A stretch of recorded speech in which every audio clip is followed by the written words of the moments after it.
La Sociedad Dominica de Medios de Comunicación, Sodomco, presenta A Pensar Más con Rosa María Palacios.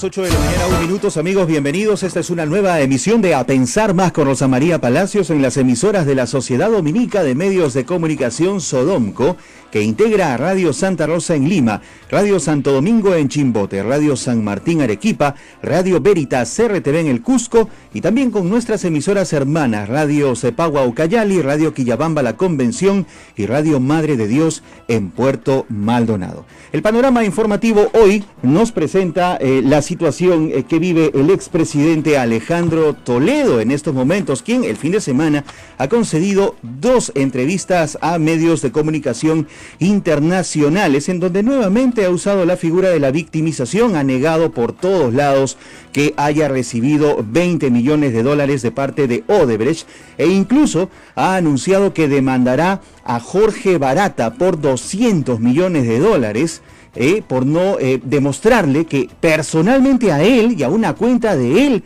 le dieron dinero para un soborno en el caso de Odebrecht, cuando todos sabemos que la situación se habría dado por medio de su amiguísimo, el señor Joseph Maisman. Los principales diarios nos dan cuenta de esta información. Obviamente hay otros que se preocupan por otros temas, pero también está el tema de Alejandro Toledo. Por otro lado, Fujimorismo sombreó grave denuncia contra el contralor Edgar Alarcón. Becerril, dice La República, recibió las acusaciones pero ni las tocó. En agosto del año 2016, el auditor de la Contraloría General de la República denunció a Edgar Alarcón por la compra de 90 vehículos sin pagar impuestos y por exorbitante pago a trabajadora que fue su pareja. En septiembre del año 2016, Alarcón cita al auditor Walter Grados y le dice: quisiera que evalúes una posibilidad, ¿qué pasaría si retiras la denuncia que hay en el Congreso de la República? Y desde el Congreso de la República nadie dijo nada sobre esta situación del señor Edgar Alarcón. Ahí sí venden los ojos, no lo sabía. Rosa María Palacios, buen día. ¡Boom! Así sonó mi televisor, ¡boom! Sí, dije, ¿no? ¿Qué? A ver, cálmese. ¿90 carros? ¿Cómo? ¿90? Pero, ¿90? 90 carros se ha comprado el Contralor en 13 años en un negocio que le está prohibido por ley.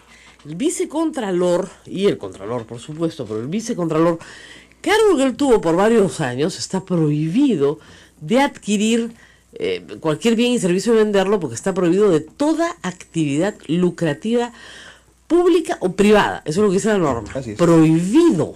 O sea, no puede tener actividad lucrativa. ¿Qué hacía el señor? Compra y venta de autos, ¿ya?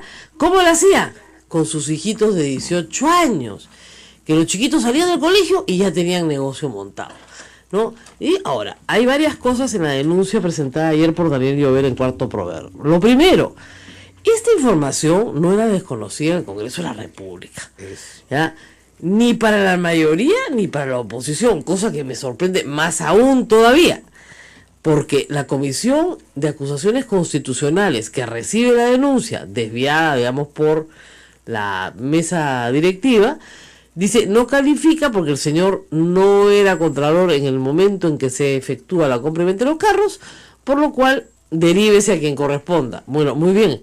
Entonces, toda la comisión sabía que este señor tenía, por lo menos, una falta administrativa muy concreta, cometida, digo por lo menos porque hay más, muy concreta, cometida durante sus años de vicecontralor. Oiga, discúlpeme, pero con eso lo tienes agarrado al pescuezo. Es decir, este es un funcionario que ha actuado contra el mandamiento expreso de su ley orgánica. ¿Qué ha hecho? Compraba autos en el extranjero de lujo, los traía al Perú y los revendía. ¿Okay? ¿Para qué? Para obtener una ganancia. Su patrimonio no se incrementó nunca con la compra de estos carros, nunca. Dice que no, que era para sus gastos corrientes, así le dijo Daniel Vera. 2, el señor ha reconocido que efectivamente él ha comprado, le gustan los fierros, ha dicho. Bueno. Yo conozco un montón de gente que le gustan los fierros y no ha comprado 90 carros, pero en fin, que le gustan los fierros, ¿no? Y que siempre ha estado en los fierros y que, bueno, compraba y vendía, y se hacía una platita que le alcanzaban para sus gastos corrientes nomás, ¿ah? Eran autos de lujo, ¿ah? Audis, o sea, eso es así que Mercedes-Benz, o sea, ya, bueno, muy bien. Entonces ahí estaba la lista de los 90 carros, más o menos a 7 por año, si son 13 años en los cuales está en este negocio, 13 años de lo que ha sido funcionario de la Contraloría. Cuando sus hijos tuvieron edad suficiente, ¿no? Cuando el mayor cumplió 18 años, que ahora tiene 30, y el segundo cumplió 18 años, que ahora tiene creo 26, inmediatamente los puso a los dos como los titulares de la importación, perdón, de los carros y venta de los carros. Entonces, este es un negocio que puede hacer cualquiera, menos el vicecontralor, y mucho menos el contralor. No lo puede hacer, está prohibido por ley. Incumplimiento de funciones, omisión de sus deberes funcionales, es decir, ya, la lista puede ser larga. La Comisión de Fiscalización tiene que haber recibido esa renuncia. El señor Villarreal dice que él nunca ha visto nada, que no sabe de qué se trata, que se acaba de enterar. Bien raro. Y les explico por qué. Porque en agosto del año pasado, cuando el auditor, que era el subordinado del Contralor, encuentra esta información y la presenta al Congreso, a los 3 días, el señor Contralor ya había contratado a Juan José Díaz Dios, ex vocero de la bancada fujimorista, al cual yo aquí lo acusaba, con el perdón de las señoras, de conchudo. No, pucha, me quedé corta, ¿ya? Y obviamente renunció el mismo día. Pero ¿cuál es el objetivo del Contralor? Congraciarse con la bancada del fujimorismo, decirles aquí estoy, para lo que ustedes necesiten. Yo en la lógica de que, claro, esos mismos votos son los que lo pueden sacar. Claro. Entonces, claro, como ellos lo pueden sacar, quiere congraciarse con ellos. Pero había algo más. Había una denuncia por la cual lo tenían agarrado del pescuezo al Contralor. Por eso es que el Contralor no puede tener denuncias, pues, porque tiene que ser absolutamente independiente. Porque si lo tienen chantajeado, entonces va a ser lo que sus chantajistas le pidan. ¿Se dan cuenta? Hay un acto ahí, por lo menos, de presunta posibilidad remota, potencial de extorsión. Entonces, o tú haces lo que nosotros queremos o te sacamos. Y como hay gente que se aferra al puesto porque no sabe hacer otra cosa que ser funcionario público, y parece que ese es el caso del señor, además de vender y comprar carros, entonces, mejor que renuncie y se dedique bien a la compra y venta de carros, que es un negocio ilícito. Debe ser más lucrativo incluso. Mucho más lucrativo que ser Contralor. Si lo viene haciendo hace 13 años, debe ser bastante lucrativo que ser Contralor. Para Contralor no sirve.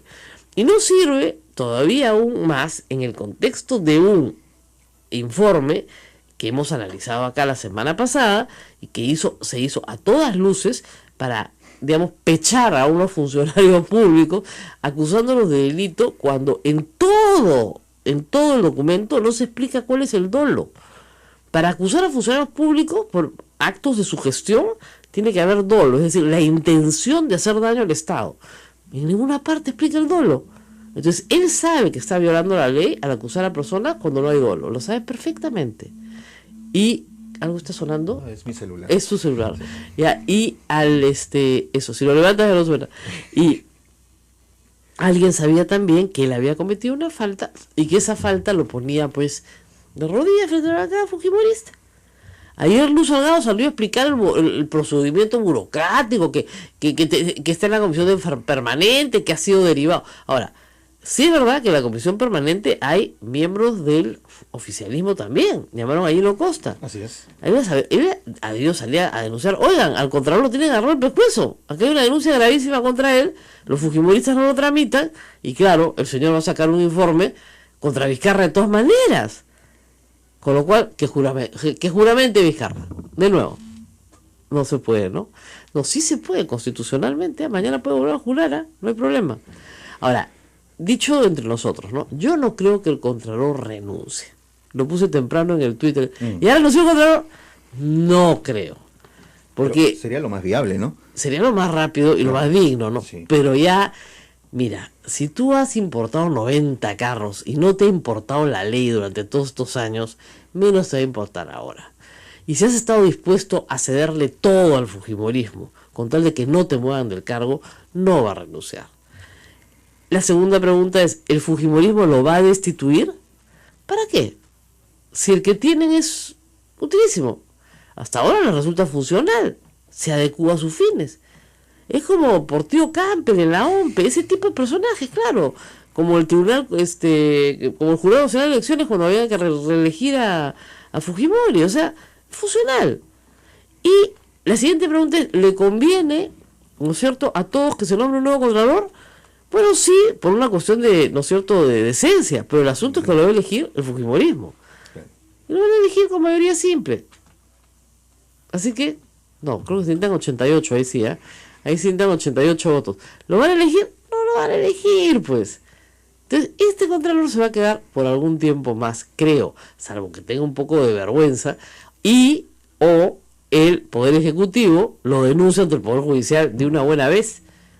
Ahora, protección va a tener, protección va a tener. Por eso hace una gracia que la Comisión de Fiscalización, donde debería verse este caso, que sucede cuando el señor no era contralor, no lo haya tramitado ni mirado siquiera, que pongan al contralor como santa palabra, como oráculo para definirlo de chinchero, por más malo que haya sido el contrato, o más mala que haya sido la adenda, y además de eso, o sea, en medio de eso, acusen a ministros como Carolina Trivelli, Pedro Cateriano, al señor Herrera Descalzi, ¿no?, por cómplices de usurpación de funciones de Nadine Heredia. O sea, tipo penal que no calce en la conducta ni de ellos ni de ella. Pero no calce ni de casualidad. Ahora habría que enseñarle derecho penal al señor Villasarril, que es químico farmacéutico. No creo que eso sea ya a estas alturas materia posible, ¿no? Entonces, para algo que es absolutamente incierto y que va a acabar archivado, obviamente, como tantas otras cosas más en el Poder Judicial, nada. Y para una manifiesta infracción de su función establecida en la ley orgánica de la Contraloría, para eso no hay nada. Entonces ahí tú te das cuenta, pues el tratamiento diferenciado de una comisión de fiscalización que lo que hace es perseguir a los enemigos políticos de Keiko Fujimori. Para eso está, nada más. Increíble. Bueno, aparte de esto, el titular de la República es gracioso, ¿no? Fujimorismo sombreó. Grave denuncia contra el Contralor, la sombreó. Claro, pero la desapareció. Aparte de esto, anoche también en Cuarto Poder, Anushka Buenaluque estuvo en la zona del Guayaga conversando con dos hombres ya de 40 y tantos años que decían haber tenido 16 y 17 años y haber sido parte del servicio militar obligatorio del Perú en el año 92 y que como tales sirvieron en la base de Madre Villa a órdenes de Ollantumala. Varias cosas interesantes, ¿no? La primera es que ambos dicen ser menores de edad en esa época, lo cual, a pesar de haber asesinado, los exime casi de toda responsabilidad penal. Eso hay que tenerlo claro. O sea, el genocidio, el crimen de lesa humanidad no prescribe, pero si el genocidio es un menor de edad, es un caso de niños en guerra, y los niños en la guerra tienen protección, o sea que lo más probable es que no tengan ninguna responsabilidad, y es por eso que estén hablando. Y de nuevo la pregunta, si siempre tuvieron esa protección para hablar, ¿por qué no lo hicieron antes? O sea, si siempre tuvieron 16 años en el 92 y siempre tuvieron 17 años en el 92, ¿por qué no lo hicieron antes? No lo entiendo. La segunda cosa es que sus relatos son muy fuertes y muy conmovedores, pero, y claro, puede ser que la conciencia, pues, no ya apremie. Raro que en simultáneo les apremie la conciencia a varios, pero bueno, puede ser. El asunto aquí es que para probar, como en el caso de Urresti, por ejemplo, que es complicado, para probar, digamos, lo que sucedió en el Guayaga en esos años, lamentablemente hay un camino complicado. O sea, la primera cosa es que sí hubo una operación contrasubversiva gigantesca, una operación en el 91 y en el 92 ordenada por Alberto Fujimori y por la cúpula del ejército y por el Frente Guayaga en esa época de arrasamiento. Esto está documentado en los informes de la Comisión de la Verdad. Claro, ahí sí los que acusan a Humala no quieren, les hablas de la Comisión de la Verdad y es como si estuvieras tirando que veneno en la herida abierta, ¿no? No, pues Comisión de la Verdad, ahí está todo. Entonces, efectivamente, hubo una política. La Comisión de la Verdad dice que en algunos momentos y en algunos lugares se violaron sistemáticamente derechos humanos. Ya, ese es uno de esos momentos y uno de esos lugares. Entonces, ¿qué pasó en el Guayaga? Es una gran pregunta y un gran misterio. Porque los capitanes usaban alias, los coroneles usaban alias, misma tropa usaba alias. Ayer han sido identificados los soldados como Anchoveta y Manzanita. ¿no? ¿Ok? Todos usaban alias, entonces es difícil la identificación. Pero viene un segundo problema que creo que yo es el más grave en este caso. Cuando tú cometes una violación complicada, grave, que tiene tortura, varios delitos, ¿no? Secuestro, tortura, desaparición forzada, etcétera, tiene que haber la posibilidad de establecer el nexo causal, ¿no es cierto?, entre la víctima y el causante. O sea, no basta que fueron 40 en una patrulla, tienes que establecer quién jaló el gatillo. ¿Ya? Ese es el tema, o qué participación tuvo, cavó la fosa, lo amarró, lo tiró al río. O sea, hay toda una descripción de qué hizo cada quien y por qué y cómo, porque tienes que individualizar el delito. Y ahí aparecen normalmente los sobrevivientes. El asunto es que en el caso de Ollanta el único sobreviviente presentado por la prensa hasta ahora es justamente el hermano, o sea, de esta pareja Natividad Zulca y Benigno Ávila, o al revés, Ávila y Zulca, la pareja Ávila y Zulca, Jorge Ávila, que sobrevive, dice sí. Entonces ahí sí tienes primero un deudo, ¿no? Víctima y a la vez sobreviviente. Pero ese, lo compraron o no lo compraron, lo cierto es que se dijo y se desdijo en el juicio. Por lo tanto, ese juicio ya llegó a la Suprema y solamente se pueden reabrir con hechos nuevos. Entonces tú tendrías que probar otras muertes. Le han preguntado a los soldados ayer cómo se llamaban las personas que mataban o quiénes creían que eran, porque ellos también son de la zona, ¿ya? Y no podían decir un solo nombre. Muy bien, entonces estarían los deudos de esas personas. Tampoco están. Bueno, están los cadáveres. Y el tema es que, según el testimonio de uno, los tiraban a la Guayana. No hay forma de recuperarlos. Y mira, el éxito del caso de la Cantuta, en el grupo Colina, es que encontraron los cadáveres. Claro. ¿Ya? Ese fue el éxito. El éxito del caso de Bustíos es que había cadáveres. El éxito del caso de Barrios Altos es que hay cadáveres.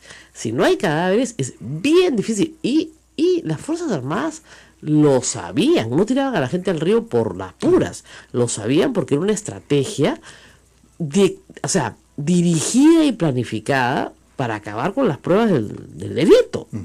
¿Ya? Además de el silencio absoluto del Ministerio de Defensa para decir quiénes integraban cada una de las tantas patrullas, pues entonces esta no es la única patrulla, ¿no es cierto? Claro. Y en las tantas bases que hubieron en la zona del Guayana. Entonces lo que se ha pedido a través de distintas organizaciones de derechos humanos, no ahora, desde hace años, es que se esclarezca todo lo que pasó en la zona, cosa que no va a suceder. Estos testimonios que ha recogido Anushka o el Aluque tienen el valor de eso, de ser testimonios, pero sin corroboración con el hallazgo, ¿no es cierto?, de los cuerpos o la manifestación de los deudos establecida por ejemplo, el caso de Benigno Zulca y Ávila era muy interesante porque ellos sí fueron denunciados, su desaparición fue denunciada en el año 92. Entonces no hay posibilidad de que tú hayas arreglado eso. La denuncia se hizo a la Cruz Roja en el año 92. En estos casos no sabemos quiénes son los muertos, no sabemos quiénes son los deudos y no sabemos dónde están los cadáveres. Entonces no puedes armar el fiscal va a avanzar y se va a topar con esa pared. Por más que recoja los testimonios de toda la tropa que estuvo con Ollanta. Ahora ellos dicen sí podemos identificar el lugar donde están las fosas. Eso lo vienen diciendo desde el año 2006, pero hasta ahora no se ha producido la exhumación, ni durante el gobierno de Alan García, que hubiera sido bastante sencillo, más que quien con más ganas, ¿no es cierto?, que Alan García para hacer eso, ¿no? Ahora, dejar una fosa, un cadáver allí, sería dejar una evidencia, también sería complicado, ¿no? Pero sí hay muchísimas, tú sabes que hay más de 4.000 sitios de entierro en el Perú, sí, ¿no? Claro. Pero igual, de nuevo, no puedes... Es el caso de Telmo Hurtado, lo tuvieron que soltar. O sea, no puedes establecer el nexo causal entre uno y otro. Ese es el problema. El caso de los comandos Chavín de Huanta, todo el mundo exonerado, porque no se podía probar quién fue el que se le disparó a quemarropa, que disparó a quemarropa al rendido. Pero ¿quién fue? Eso es imposible saber, todos absueltos. Entonces, en los procesos penales no basta que haya el muerto, tienes que saber quién lo mató. Eso es lo que hace el caso complicado. Ahora, de este caso de genocidio de Ollanta vamos a escuchar por los próximos años. Esta es una telenovela muy, muy larga, con muchos capítulos, porque lo que hay es la intencionalidad política de acusarlo de genocidio. ¿Para qué? Para que se vaya como Fujimori 25 años a la cárcel y no pueda volver a postular. Lo cual es un poco absurdo, porque me parece que es un cadáver político, pero en fin, habrá quien le tema. ¿Ya? En el caso de Toledo, que estabas comentando al inicio del programa, la cosa ahí es mucho más fácil. Miren, ayer él ha dicho varias mentiras, cosa que el presidente Toledo acostumbra a mentir. No es novedad. No es novedad, notición tampoco, ¿no? O sea, que va a mandar por 200 millones de dólares a Barata, bueno, a ver de dónde lo saca Barata, ¿no? 2, yo no recibo plata de Barata. Barata jamás ha dicho que le ha entregado plata a él. En eso estamos todos de acuerdo. A él no ha sido. ¿Ya? Que me digan qué cuenta mía, en ninguna. ¿Ya? Todos lo hemos dicho y él también lo ha dicho. El mismo Toledo, la plata es de Maiman.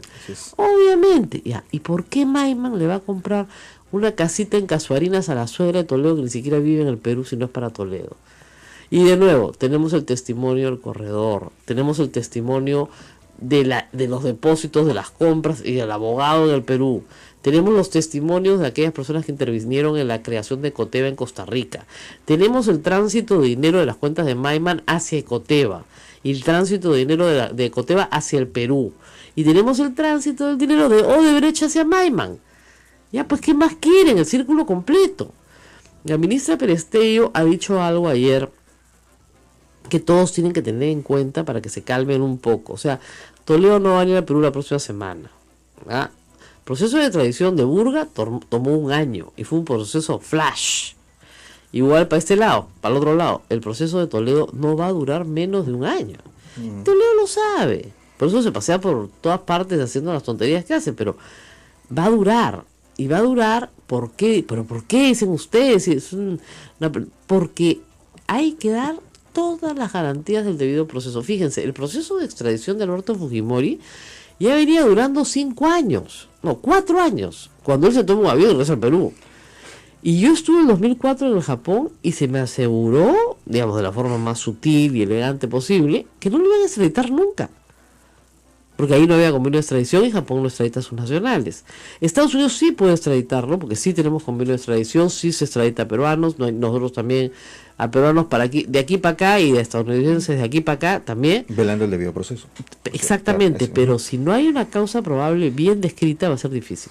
Ahorita Toledo dice, a mí nadie me persigue, pero que lo van a perseguir, lo van a perseguir, o sea, que no quepa la menor duda.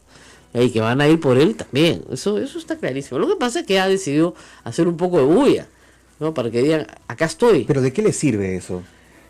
¿Dilatar en algo la situación? No, crear una estrategia de victimización, diciendo me persiguen porque he sido presidente de mi país. ¿A quién le cree esa victimización? Sí, pues, pero afuera tú sabes que hay gente que puede decir pobrecito, ¿cómo es? Soy un indio gitano que trota por el mundo.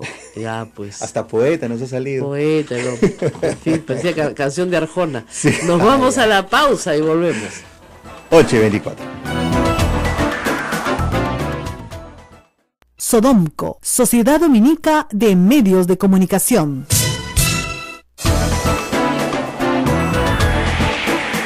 De la mañana, 26 minutos, amigos. Esto es A Pensar Más con Rosa María Palacios. Recuerden, tenemos un canal en YouTube en donde se encuentran y todos los programas que se emiten aquí en las emisoras de la Sociedad Dominica de Medios de Comunicación. Así es. Y bueno, todo el mundo se pregunta, ¿ya renunció el Contralor? No creo, ¿ah? No creo, ¿ah? No creo que yo apuesto, ¿qué les apuesto que no renuncia? Ni renuncia ni lo destituyen, porque la otra posibilidad es que lo destituya el Congreso, ¿no es cierto? No va a pasar ni lo uno ni lo otro. Aquí René Gastolumendi nos da un dato que habría que recordar. El 24 de agosto, recién entraditos, acuérdense que han entrado el 28 de julio al poder, ¿no? Es contratado como coordinador general de la Contraloría ante el Parlamento Juan José Díaz Dios, ¿no es cierto? Y obviamente el 29 de agosto llega la denuncia contra el Contralor. O sea, ya lo había contratado, lo tuvo que despedir en 24 horas. Acá tuvimos un poco de culpa, pero sí, la verdad es complicado, ¿no? O sea, no es tan fácil salir de esta para el Contralor. La verdad que increíble. Es curioso, ¿no? Cómo en el Congreso se está acusando a los enemigos del fujimorismo, pero a los amigos del fujimorismo, nada, ¿no? Dice, para los amigos todos, para los enemigos la ley. Y eso que es una ley bien ahí. Bueno, Gustavo Ritti estará con nosotros en 10 minutos por la vía telefónica, porque no nos hemos olvidado pues de Alan García. ¿Qué cosa creen? Que vamos a hablar de Toledo, de Humala, del Contralor. Ni tampoco nos hemos olvidado de Castañeda Locio, ¿eh? Tampoco. No ha respondido nada de lo de Serpar. ¿Has visto? Sí, sí, sí. Nada. Ayer han dado una declaración diciendo que no saben nada, que no entienden nada, que no pasa nada. No, nada. A Castañeda Locio no le pasa nada. ¿Ustedes se imaginan si esa denuncia hubiera salido en la gestión de Villarán? Estaría revocada, pues, ¿no? Mañana va a estar Daniel Llovera con nosotros, que semana a semana mete gol, como ayer yo puse así en el Twitter, gol, ¿no? Porque de él es la denuncia de Serpal y de él también es la denuncia contra el Contralor. Son investigaciones muy buenas donde realmente no hay mucho más que añadir. Y además, en el caso de la Contraloría, es un propio funcionario de la Contraloría de menor rango el que, esa es la historia más curiosa, ¿no? Trabajando con la doctora Rosa Mavila en el Congreso, que era en ese momento la presidenta de la comisión para establecer la penetración del narcotráfico en la política peruana, encuentra signos exteriores de riqueza en distintos funcionarios y encuentra que el Contralor se había comprado 90 carros. Esto no es normal, ¿no? ¿Qué está pasando acá? Ahora, también hay que decir que la grabación del Contralor con el auditor es una pieza, ¿no?, de joyería. Mira, hermano, yo no te estoy presionando, ¿eh? Es un subordinado, ¿eh? No. Tú retira la denuncia, no, yo te presento mis descargos, yo estoy en tus manos, me pongo en tus manos. Te estaba diciendo, mira, pídeme lo que quieras, saca la denuncia, acá nadie se enteró. Eso es lo que estaba diciendo. ¿No? Y me pongo en tus manos, yo te cuento todo como es, bonito, ¿para qué poner la amistad? No va a cambiar, nos queremos tanto. Claro que esa es la típica forma de hablar de personas que están, ¿no?, cogidas en falta. En vez de decir, oye, ¿qué te pasa? Yo soy inocente, no puedo, no. Claro, no hay ningún argumento de defensa. No, sin culpabilidad. Más bien es un argumento de compadrazgo, claro, ¿no? O sea, tú eres mi amigo, yo soy tu amigo, vamos a seguir siendo amigos. Ya perdí, vamos a ver cómo lo solucionamos. Claro, a ti te conviene mi amistad, ¿no? Sí. Y a mí la tuya. Entonces, ¿qué te parece si esto lo arreglamos de otra forma, ¿no? Lo único que te pido, tu denuncia está bien, yo te hago mis descargos, pero tú retírala. O sea, lo que necesitaba era que la retirara como diera lugar. Porque es evidente que en el Congreso anterior, donde se nombra al Contralor, se nombra con los votos del Fujimorismo, no se nombra con los votos del Fujimorismo, más bien, y ahí se pasaron imágenes de Cecilia Chacón a grito destemplado, gritando en el hemiciclo que es inaceptable que el humanismo nombre un Contralor antes de irse, que eso no lo van a permitir, ¿no? Entonces, tú dices, qué raro, ¿no? Y ya 28 de julio de repente el Contralor es lo máximo, ¿no? Ningún problema, ya no nos cae mal, ¿no? Hay ahí varios elementos en el reportaje que son bien interesantes de esclarecer sobre la conducta del Contralor, ¿no? Esta suerte de, oigan, discúlpenme, chantaje sobre el auditor, velada, ¿no? Hermanito, tú me ayudas, tú desapareces, se acaba el problema, ya está resuelto, no tiene nada que ver con esto, ¿no es cierto? Seguimos trabajando, todo bonito, ¿eh? Todo bonito, ningún problema.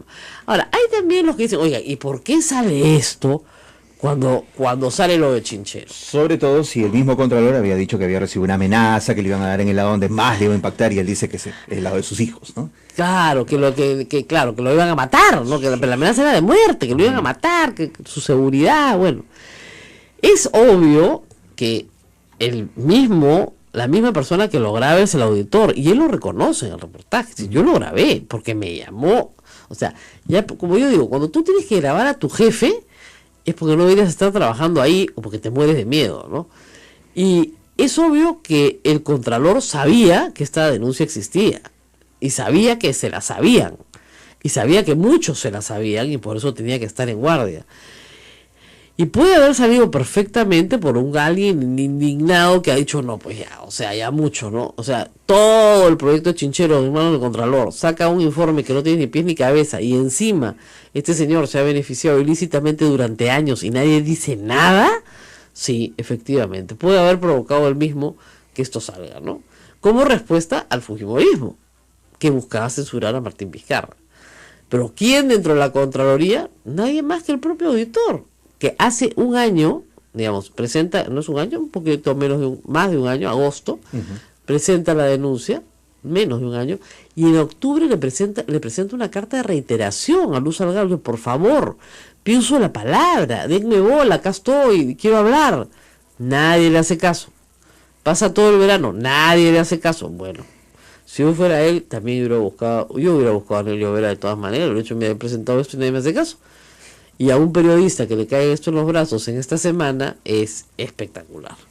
Así es que está muy bien. O sea, lo que ha sucedido es lo que tiene que suceder. Me parece excelente que haya sucedido de esta manera y de esta forma.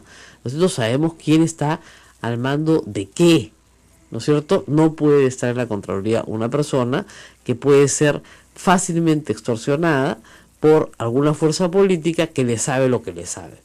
Lo que me extraña, y reitero, es que si esto se vio y se desestimó por unanimidad en la subcomisión de acusaciones constitucionales, donde están representados varios partidos políticos, no solo el fujimorismo, no pudieran haber dicho, oye, Pampay, este es un problema, no porque hay una acusación constitucional, sino que este es un problema porque a este señor lo pueden extorsionar en cualquier momento justamente el fujimorismo, y por lo tanto tiene que salir del puesto, o sea, no puede estar acá.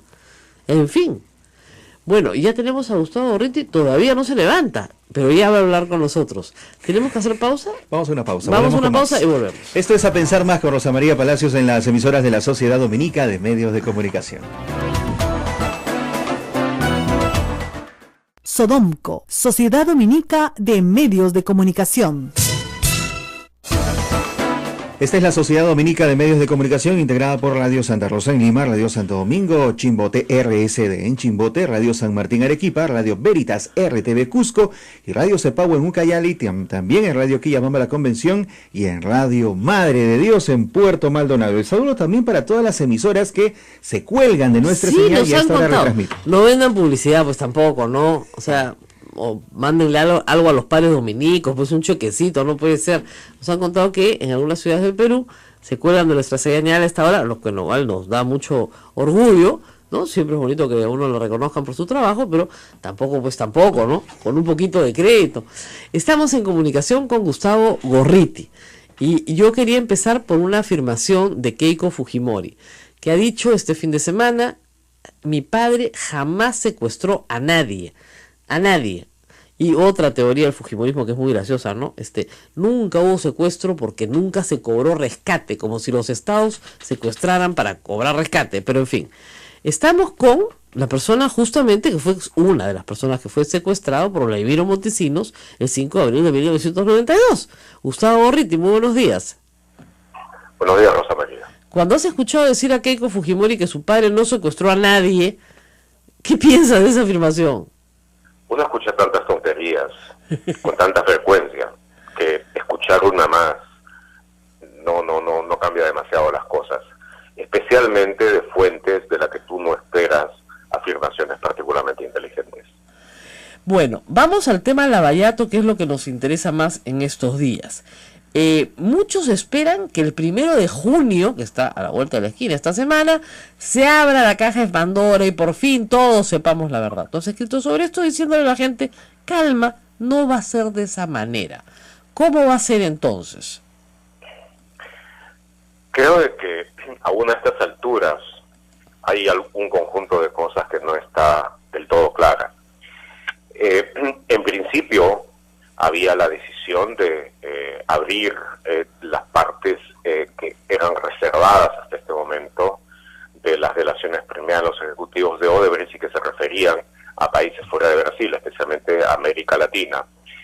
El hecho de que no se haya llegado a acuerdos, sobre todo entre las fiscalías de varias naciones y Odebrecht respecto de términos de inmunidad, de delación premiada, de que se respete respete los acuerdos de delación premiada llegados en Brasil, incluso para cosas que afectan a lo que sucedió en esos países, puede ser un evento que haga de que no salga todo, de que salga una parte, y de que sean que discriminen en cuanto a toda la información que va a salir.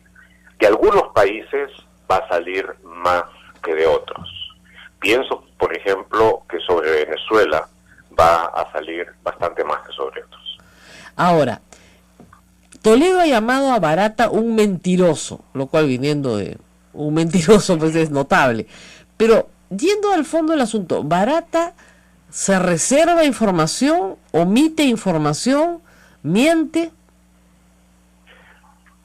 Creo yo que omite significativamente información. No tenemos todavía no tenemos todavía todos los documentos de su delación premiada, la delación que hizo en Brasil, y él presentó recursos pidiendo de que no se hiciera pública esa delación premiada, indicando que su vida podía estar en peligro, y ese recurso fue rechazado por las autoridades judiciales brasileñas.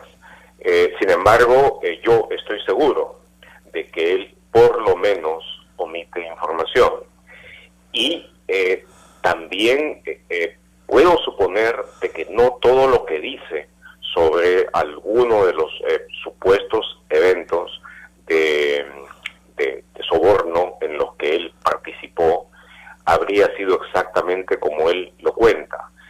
Sin embargo, respecto del caso de Toledo, haciendo el análisis más imparcial posible del caso, creo que hay muy poca duda de que fue sobornado. Así si es. Fue por 16 millones, por 14, por 12, es otro asunto. Pero de que hubo sobornos que se pagaron, que se le pagaron a través de las empresas de Joseph Maiman, sobre eso yo creo que buscando tener la mayor claridad metodológica, el mayor rigor posible, creo que hay muy poca duda de que eso haya sido así. Nadie, por supuesto, ha visto, y no va a haber vouchers de pago a ninguna cuenta de Toledo. Así es. Pero el circuito que eso ha tenido hasta este momento, la forma en que eso se ha dado, coincide plenamente con lo que Barata confesó. Nuevamente indico, es muy posible que cuando se llegue al cuadro final de las cosas haya ciertos cambios de detalle. Eso no va a quitar el hecho de que sí se produjo soborno. Ahora, el gobierno que sigue el de Toledo, que es el de García, contrata masivamente, no solamente con Odebrecht, sino con otras 4 empresas brasileras. ¿Es posible, digamos, considerando el monto de lo gastado en este siglo y el porcentaje más o menos de lo que en Brasil, que Barata no recuerde nada acerca de Alan García y sí de una bandita, ¿no?, de segundo nivel o tercer nivel en el MTC? Personalmente considero, nuevamente intentando y buscando mantener toda la distancia, todo el rigor necesario para guiarse esencialmente por la evidencia, pero teniendo en cuenta los diagnósticos básicos de metodología, procedimiento, cantidades contratadas, sobrecostos encima de otros sobrecostos, anormalidades en el proceso contractual, etcétera. Yo considero que es seguro de que él no ha dicho la verdad, de que él ha omitido partes sumamente importantes de eso en su testimonio. ¿Eso es lo que puede haber catapultado esta ola de insultos que sufriste el fin de semana pasado? Y que veo que han aminorado. Respondí más o menos bien, creo. No, sí, de ahí simplemente, después de la respuesta del día jueves, ha habido, digamos, cierto mutis. Sí, naturalmente. Porque les has dicho una cosa muy interesante que es que... Pero hay una inquietud, una ansiedad por parte de todo un conjunto de personas relacionadas tanto con García como con el fujimorismo de otro lado.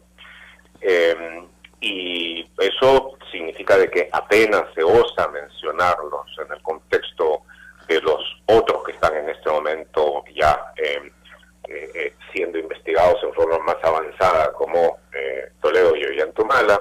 En ese momento se desata una ola de vituperios, vilipendios, etcétera.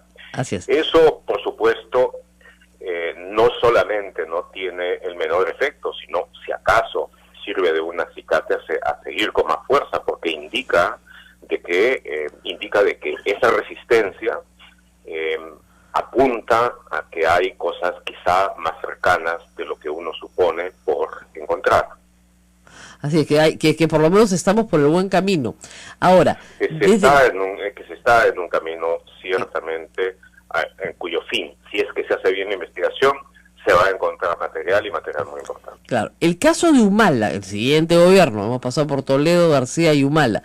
Lo que hay es sí una declaración reafirmada por por Marcelo Odebrecht, de haber recibido, de haber entregado fondos de campaña, ¿no es cierto? De haber ordenado que se entreguen. Que por orden de Lula, por simpatía política, por lo que fuera, que se ordene.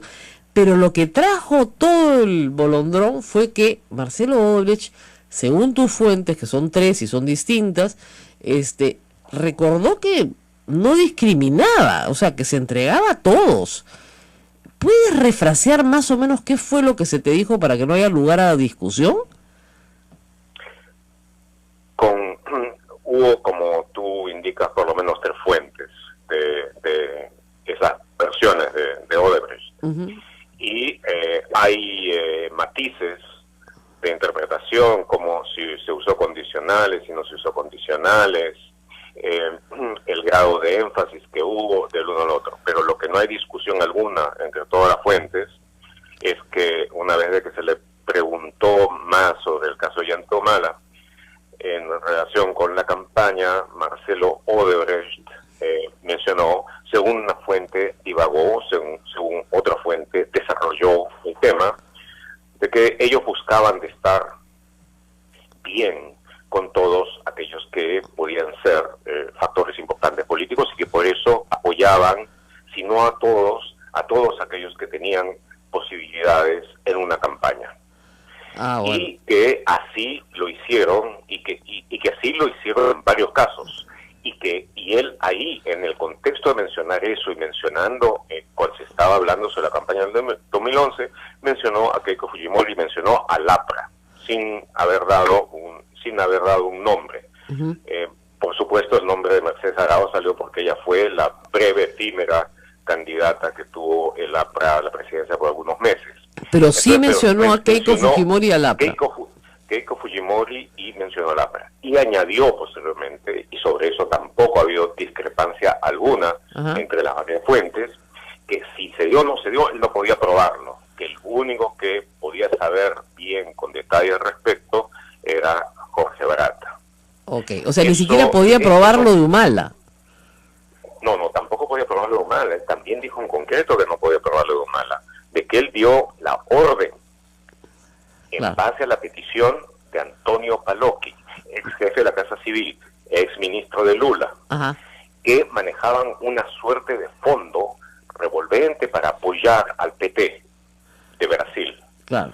En ese contexto, Antonio Palocchi, a quien ellos llamaban el italiano, y hace un pedido que Marcelo Odebrecht entiende, que expresa el deseo de Lula de que se apoye con $3 millones a la candidatura entonces de Ollantumala, que tampoco a esas alturas no se veía que iba a despuntar, no se veía que despuntaba, ni mucho menos, pero recibió esa orden, de que él entendió de que ese era un apoyo ideológico. Ahora, y que no tuvo ningún problema de hacerlo, por cuanto estaba ese fondo que estaba destinado para ellos, y que a él le importaba igual de que lo hubieran utilizado para la campaña, que lo hubieran utilizado para cualquier cosa. Que él dio la disposición a Jorge Barata, y que después no verificó, no le preguntó ni repreguntó a Barata si es que había llevado a cabo esa operación o no. Ahora, los fiscales peruanos señalan que fueron para preguntar única y exclusivamente de Humala. Teniendo en cuenta que ya es pública y notoria esta famosa agenda de Marcelo Odebrecht, donde dice AG, Olmos, 1 millón, y estaba sentado ahí, ¿no es cierto? Y entrevistarlo nuevamente puede costar algún tiempo, y eso sí lo pueden probar, porque es su agenda. ¿No era lo lógico que le hicieran una pregunta sobre el tema? Sí, era lógico. Ahora, también creo que es necesario tener en cuenta la circunstancia en la que se realizó esa entrevista y quiénes la hicieron. Estaban 3 fiscales, 2 de ellos son del área de investigación sobre lavado de activos y pérdida de dominio, entre ellos el fiscal superior que tiene esa área a cargo, Rafael Vela, y estaba el fiscal que tiene a su cargo la investigación del caso de Ollanta y Nadine Heredia, o de los casos Germán Juárez Atoche, referentes al lavado de dinero. Estaba también, que digamos es un poco la presencia inevitable en esos casos, Alonso Peña Cabrera, que es el que está a cargo de las relaciones internacionales de la Fiscalía. Ellos fueron a interrogar sobre la cuestión del lavado de dinero. Las otras investigaciones están a cargo de la Fiscalía Anticorrupción que dirige Hamilton Castro. Y entre una y otra área hay una cordial y profunda enemistad.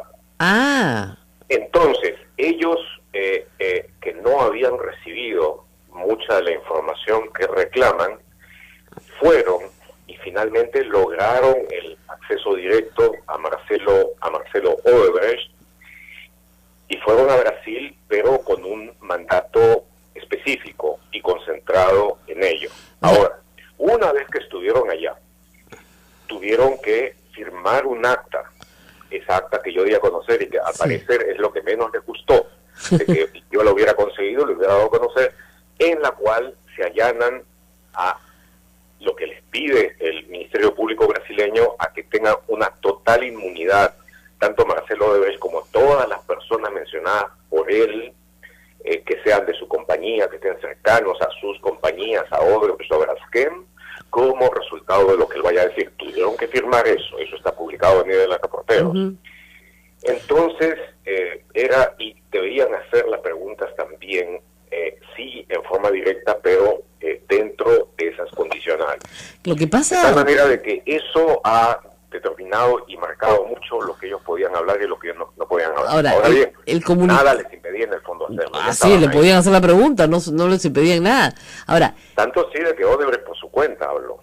Claro. Ahora, en el caso de esta convenio, hay un problema legal en el Perú complicado para los fiscales. La procuradora se retiró porque no hay marco legal en el Perú que permita hacer eso. O sea, un fiscal que conoce de un delito tiene que acusar, y se están comprometiendo a no acusar. Entonces, en el Perú se llama omisión de funciones, mientras que el Congreso no saque una ley para permitir que esos pactos sean aceptados. Va a ser complicado que se hagan valer en el Perú, y yo me imagino que en Brasil lo saben.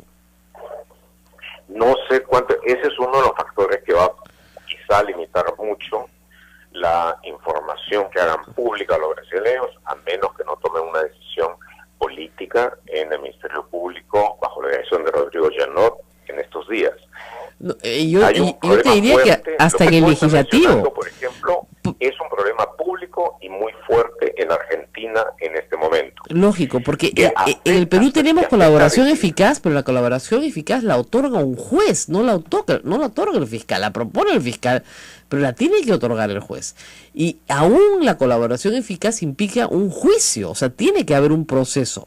Acá lo que están pidiendo es que no se abra proceso, nada, cero. Entonces, eso tiene que salir una ley. Rosa María, obviamente ese es un tema en el que ustedes, los abogados, se van a sentir profundamente a gusto discutiéndolo. Ahora bien, no estoy del todo seguro, habiendo leído el acta, si es que ellos acuerdan la colaboración ellos acuerdan totalmente la inmunidad o acuerdan respetar las decisiones a las que ha llegado el Ministerio Público Jurídico brasileño sobre esos casos para poder lograr un acceso declarativo del delator eficaz, del delator premiado, que en este caso es Marcelo Odebrecht. Entiendo que es un asunto complejo, entiendo que es un asunto que va a tener que discutirse a fondo. Obviamente me da el temor que le debe dar a cualquier persona racional pensar de que ese asunto va a estar en manos del Congreso. Sí. Pero ciertamente, yo digo ciertamente, es necesario que haya un sistema acordado para que con los brasileños en especial, y en algunas ocasiones con los Estados Unidos y con Suiza, se pueda discutir cómo proseguir con acusaciones e investigaciones fiscales específicas en casos que ya han sido investigados y a donde se ha llegado a un acuerdo colaborativo con las fiscalías. Ese es un asunto que es clave, que es vital. Ahora, este no sería pues el gran tema anticorrupción del gobierno, que tendría que tomarlo como una bandera, incluso hacer las propuestas legislativas, promoverlas en el Congreso, promover que, ¿no? Como se hizo a la caída de Fujimori, se tuvieron que modificar una cantidad enorme de legislación penal para poder hacer que existe en primer lugar en ese entonces la colaboración eficaz. Esto es igual. Ese no sería el gran tema en el cual además el gobierno de Kuczynski encontraría un gran respaldo popular. Estoy seguro que sí, pero para eso el gobierno tendría que tener una cierta coherencia mínima de acción en ese tipo de cosas. Y como tú sabes, Rosa María, sí, este gobierno con frecuencia, cuando quiere amarrarse los pasadores en el zapato del pie izquierdo, se da cuenta que lo ha hecho con los del pie derecho. Así es un desastre. Sobre el pie izquierdo, que se tropieza con sus propios pies. De tal manera de que a estas alturas no creo que se deba ser excesivamente optimista sobre la capacidad de lo que el gobierno puede hacer en estos casos. Bueno, muy bien, muchísimas gracias, Gustavo, gracias por tu tiempo, por estar con nosotros y por poner aquí, digamos, hacer notar algunos asuntos que creo que son centrales en la lucha anticorrupción. Gracias por estar con nosotros. Con mucho gusto, Rosa María. Hasta luego. Y nosotros tenemos que hacer una pausa, porque si no nos comemos una pausa, creo, ¿no? Y retornamos. 8 de la mañana, 59 minutos al filo Nos de queda fin. un minuto para despedirnos. Creo que Gustavo Ortiz ha marcado dos temas que son centrales. Fíjense, los corruptos, no solamente de Odebrecht, sino de otras empresas brasileñas, han conseguido una delación premiada que en el Brasil tiene características importantes. Y una de ellas es que solo se les persigue en el Brasil. Ahora, ustedes dirán, ¿y eso qué le importa al resto de los países que tienen legislación diversa? Ese es el problema. Nosotros en el Perú tenemos colaboración eficaz y eso implica un juicio y que un juez intervenga, no solamente la fiscalía. Lo que quieren para colaborar es que se les asegure que no se les va a perseguir en el Perú porque ya se les juzgó en el Brasil. ¿Qué se necesita? Una ley. ¿Quién tiene que aprobar la ley? El Congreso fujimorista, se pueden ustedes imaginar.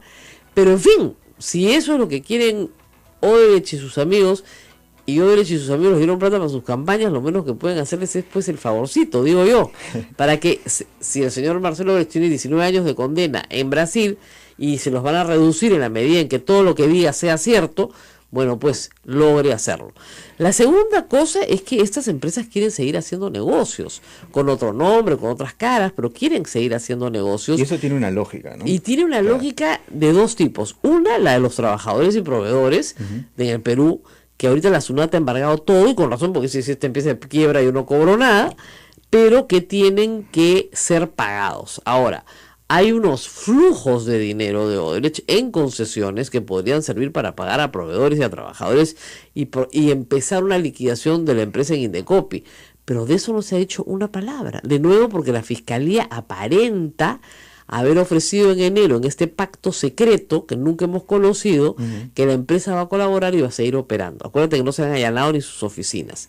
Entonces la Fiscalía tiene que comenzar a darle explicaciones al país, porque está actuando al margen de la ley. De nuevo, no tenemos ninguna forma de que un fiscal enterado de un delito no acuse, ni tampoco tenemos ninguna forma de que se le dé colaboración eficaz a una empresa, porque eso tampoco existe en la ley.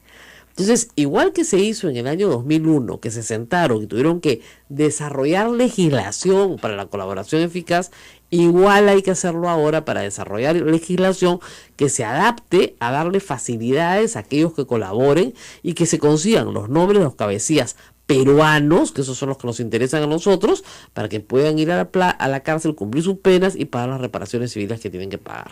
Esa sería la estrategia, si es que tuviéramos claridad en la estrategia, y para eso tiene que haber un acuerdo entre los poderes del Estado, no solamente el legislativo, también el ejecutivo y por supuesto el judicial. Y para eso hay premura. O sea, para lograr ese acuerdo de premura, ¿quién debería liderar esto? Creo yo, el presidente de la República, está servido en bandeja. O sea, ¿quién no lo va a apoyar en la lucha contra la corrupción? Digo yo, pero está clarísimo. Sin embargo, como dice Gustavo Gorriti, para eso pues hay que tener cierta coherencia, ¿no? Y ese es uno de los problemas más graves. Y no se ve muy optimista con que el gobierno de pronto tome una acción debida rápidamente. No, entonces, complicado. ¿no? Sí. Mientras tanto, nos tenemos que despedir, son las 9:13, se acabó el programa. Agradecemos a todos los que nos escriben en el Facebook. Correcto, mira, a Isidro Sánchez, Perón, una gran cantidad de personas que nos escriben, especialmente a Gilmer Rodríguez desde Minneapolis, en Minnesota, Estados Unidos. Qué bueno, ¿no? Ismael es el que lee mientras yo escribo. Japón, están también desde Alemania, en Twitter, en fin. Nos siguen por todos lados. En todas partes. Y a las personas Chile, que están tomando nuestra señal para retransmitirla en otras radios, en Huánuco, por ejemplo, darle las gracias, decirle que está muy bien, siempre y cuando pues no pasen publicidad propia, pues no se pasen, ¿no? Como reitero, aunque sea, mándenle pues su alita a los dominicos, ¿no? Que son los dueños de este trabajo y de este programa. Nos vemos mañana. Adiós. Hasta mañana. Chao. Hasta aquí. A pensar más con Rosa María Palacios. Este programa fue producido por la Sociedad Dominica de Medios de Comunicación, Sodomco.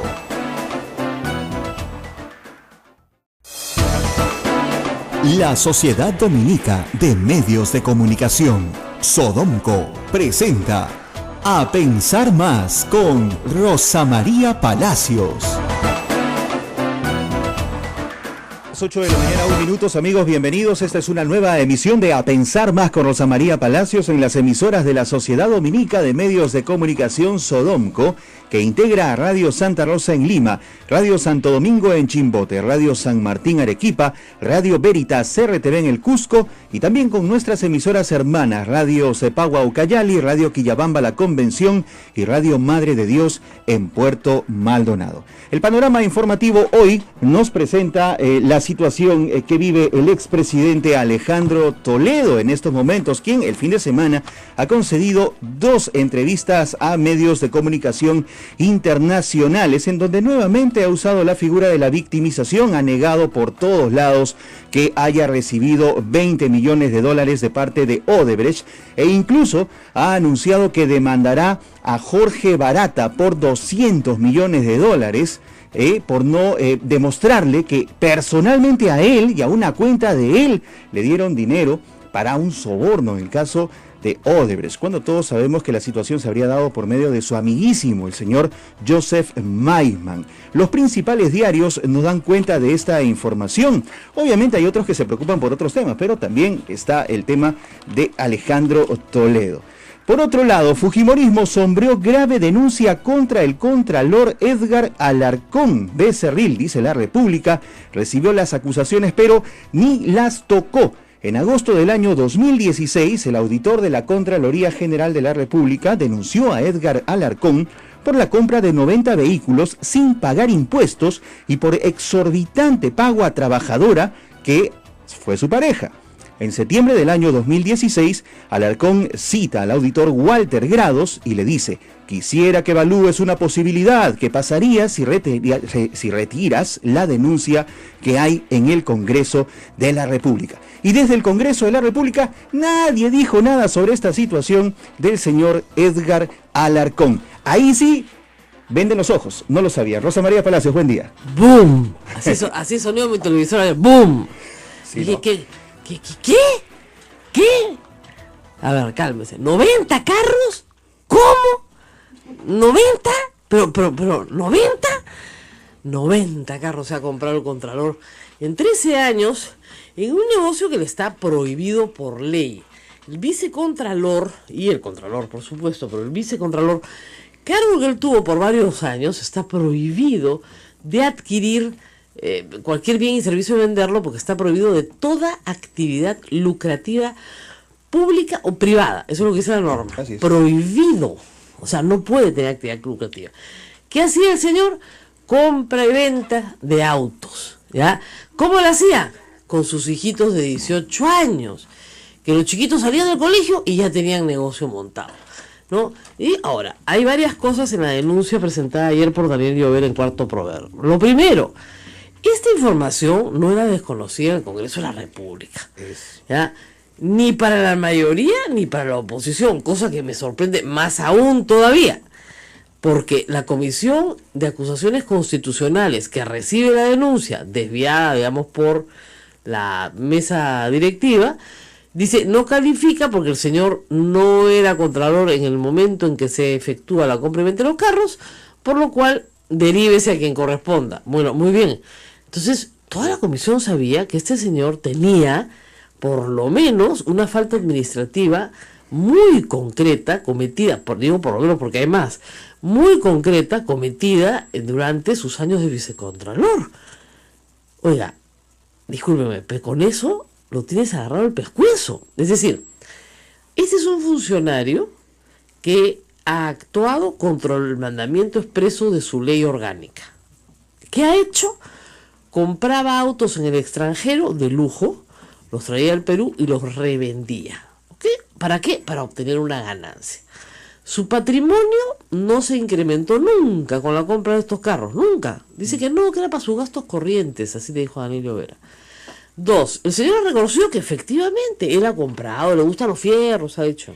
Bueno. Yo conozco un montón de gente que le gustan los fierros, no ha comprado 90 carros, pero en fin, que le gustan los fierros, ¿no? Y que siempre ha estado en los fierros y que, bueno, compraba y vendía y se hacía una platita que le alcanzaban para sus gastos corrientes nomás, ¿ah? Eran autos de lujo, ¿ah? Audis, o sea, eso es así que Mercedes-Benz, o sea, ya, bueno, muy bien. Entonces ahí estaba la lista de los 90 carros, más o menos a 7 por año, si son 13 años en los cuales está en este negocio, 13 años de los que ha sido funcionario de la Contraloría. Cuando sus hijos tuvieron edad suficiente, ¿no? Cuando el mayor cumplió 18 años, que ahora tiene 30, y el segundo cumplió 18 años, que ahora tiene creo 26, inmediatamente los puso a los dos como los titulares de la importación, de los carros y venta de los carros. Entonces, este es un negocio que puede hacer cualquiera, menos el vicecontralor, y mucho menos el contralor. No lo puede hacer, está prohibido por ley. Incumplimiento de funciones, omisión a sus deberes funcionales, es decir, ya, la lista puede ser larga. La Comisión de Fiscalización tiene que haber recibido esa renuncia. El señor Bizarrel dice que él nunca ha visto nada, que no sabe de qué se trata, que se acaba de enterar. Bien raro. Y les explico por qué. Porque en agosto del año pasado, cuando el auditor, que era el subordinado del Contralor, encuentra esta información y la presenta al Congreso, a los 3 días, el señor Contralor ya había contratado a Juan José Díaz Dios, ex vocero de la bancada fujimorista, al cual yo aquí lo acusaba, con el perdón de las señoras, de conchudo. No, pucha, me quedé corta, ¿ya? Y obviamente renunció el mismo día. Pero ¿cuál es el objetivo del Contralor? Congraciarse con la bancada del fujimorismo, decirles aquí estoy, para lo que ustedes necesiten. Yo en la lógica de que, claro, esos mismos votos son los que lo pueden sacar. Claro. Entonces, claro, como ellos lo pueden sacar, quiere congraciarse con ellos. Pero había algo más. Había una denuncia por la cual lo tenían agarrado del pescuezo al Contralor. Por eso es que el Contralor no puede tener denuncias, pues porque tiene que ser absolutamente independiente. Porque si lo tienen chantajeado, entonces va a ser lo que sus chantajistas le pidan. ¿Se dan cuenta? Hay un acto ahí, por lo menos, de presunta posibilidad remota, potencial de extorsión. Entonces, o tú haces lo que nosotros queremos o te sacamos. Y como hay gente que se aferra al puesto porque no sabe hacer otra cosa que ser funcionario público, y parece que ese es el caso del señor, además de vender y comprar carros, entonces, mejor que renuncie y se dedique bien a la compra y venta de carros, que es un negocio ilícito. Debe ser más lucrativo. Cosa probable, bien descrita, va a ser difícil. Ahorita Toledo dice, a mí nadie me persigue, pero que lo van a perseguir, o sea, no, que no quepa la menor duda. y que van a ir por él también. Eso está clarísimo. Lo que pasa es que ha decidido hacer un poco de bulla, ¿no? Para que digan, acá estoy. ¿Pero de qué le sirve eso? ¿Dilatar en algo la No, situación? crear una estrategia de victimización diciendo me persiguen porque soy presidente de mi país. ¿A quién le cree esa victimización? Sí, pues, pero afuera tú sabes que hay gente que puede decir pobrecito, ¿cómo es? Soy un indio gitano Sí. que trota por el mundo. Ya, pues. Hasta poeta nos ha salido. Poeta, ¿no? En fin, parecía canción de Arjona. Sí. Nos vamos a la pausa y volvemos. 8:24. Sodomco, Sociedad Dominica de Medios de Comunicación.